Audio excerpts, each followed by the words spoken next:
Un solo vistazo. Eso es todo lo que necesitaba para convertir a un hombre en piedra.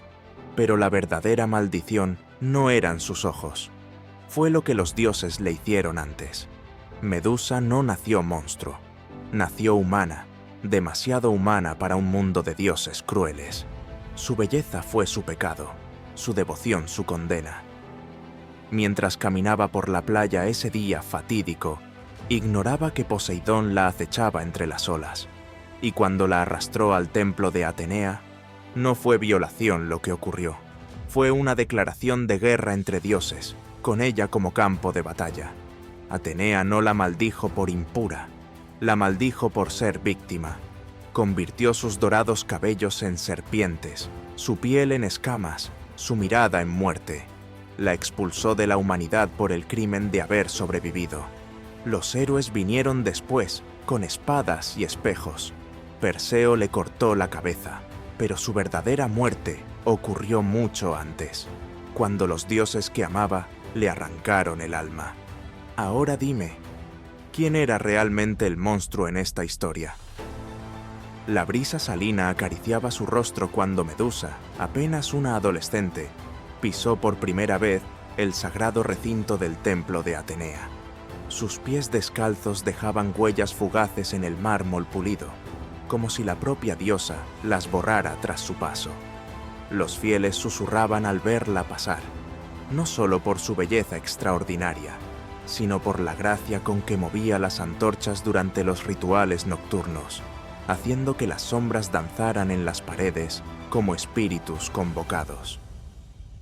En aquellos días felices, antes de que la tragedia se cerniera sobre ella, Medusa tenía una risa que hacía que hasta las estatuas parecieran sonreír. Compartía secretos con las gaviotas al amanecer y enseñaba a los niños del pueblo a tejer coronas de algas marinas. Su amor por Atenea no era solo devoción, era una pasión que ardía más brillante que las llamas del altar sagrado. Cada mañana, antes de que los primeros rayos del sol doraran las columnas, ella ya estaba allí, limpiando el rocío de la estatua de la diosa con su propio velo. Pero en el Olimpo, donde el tiempo fluye diferente y los caprichos divinos se tejen como redes invisibles, su pureza se había convertido en objeto de conversación. Atenea la observaba con una mezcla de orgullo y creciente incomodidad, mientras Afrodita apostaba con Hermes sobre cuánto tardaría la joven en caer en tentación. Y Poseidón simplemente esperaba su momento. La noche del ritual de primavera, cuando las antorchas brillaban más alto y los cantos resonaban hasta las estrellas, el dios del mar hizo su movimiento. Medusa estaba sola en el patio interior, recogiendo las ofrendas florales, cuando el aire se cargó repentinamente con el olor a sal y tormenta. Las llamas de las antorchas se congelaron en el aire, como si el tiempo mismo contuviera la respiración.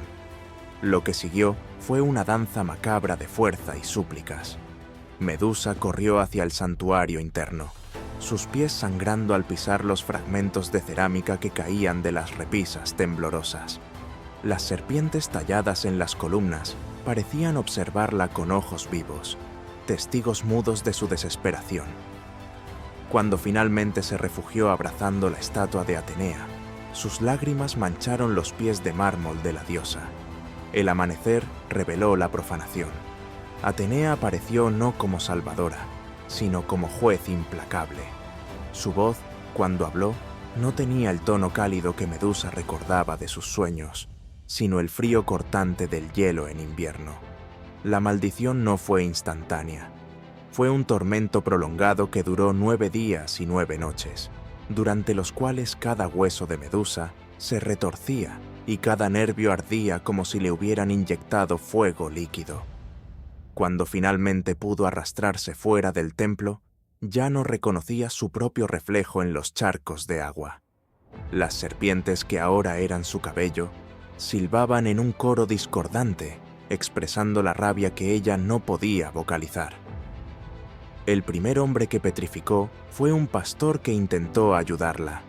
Su rostro congelado en una expresión de bondad fue el primero de muchos que poblarían su camino al exilio. En su isla solitaria, Medusa desarrolló rituales extraños y conmovedores. Reunía las estatuas de sus víctimas accidentales y las colocaba en círculos, como si recreara el templo que una vez amó. Por las noches, cuando el dolor de la transformación era insoportable, cantaba himnos antiguos en una voz que ya no era humana, pero que conservaba un eco de su antigua dulzura. La llegada de Perseo no fue sorpresa. Había visto su aproximación en sueños durante lunas. Cuando el héroe levantó la espada, Medusa no cerró sus ojos mortales. En ese último instante, mientras la oida descendía, vio reflejada en el metal pulido no a un monstruo, sino a la joven sacerdotisa que había sido, y sonrió. Su cabeza cortada, incluso en la muerte, conservó esa expresión serena, como si finalmente hubiera encontrado la paz que los dioses le negaron en vida. De su sangre nacieron dos criaturas, Pegaso, que alzó el vuelo hacia la libertad que ella nunca tuvo, y Crisaor, el guerrero dorado cuya espada jamás se mancharía con injusticia. Atenea, al colocar la cabeza de Medusa en su égida, no pudo evitar notar cómo las serpientes a veces se enroscaban amorosamente alrededor de su dedo, como buscando consuelo. Hoy, cuando la luna brilla particularmente fuerte sobre el mar Egeo, los pescadores juran ver una silueta femenina caminando sobre las olas, su cabello de serpientes ondeando suavemente en la brisa nocturna. No huye cuando se acercan, simplemente los mira con ojos que contienen toda la tristeza del mundo, antes de disolverse en la espuma marina. Tal vez sea solo una leyenda, o tal vez los dioses, en un raro momento de clemencia, le concedieron a Medusa lo que siempre quiso: ser libre, ser bella, y por encima de todo, ser recordada no como un monstruo, sino como lo que realmente fue, una víctima de la crueldad divina. La última mirada de Medusa no fue de odio, sino de liberación. Cuando la espada de Perseo brilló bajo el sol griego, no fue el fin de su historia, sino el comienzo de su verdadera leyenda. Hoy, cada vez que el viento susurra entre las ruinas de templos olvidados, cada vez que las olas golpean con furia las rocas, ahí está ella. En el vuelo libre de Pegaso, en el destello dorado de un amanecer sobre el mar, en el grito silencioso de todas las víctimas injustamente condenadas.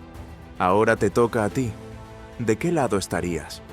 ¿Con los dioses que crearon el monstruo o con la mujer que nunca tuvo opción? Comparte esta historia con alguien que todavía crea que los mitos son solo ficciones. Que sepan que cada leyenda esconde una verdad incómoda. Mantén viva la memoria de quienes la historia ha convertido en villanos, porque los verdaderos monstruos rara vez son los que nos han contado. El mito de Medusa no terminó con su muerte. Acaba de renacer en ti. Silencio. Luego, el sonido lejano de alas desplegándose.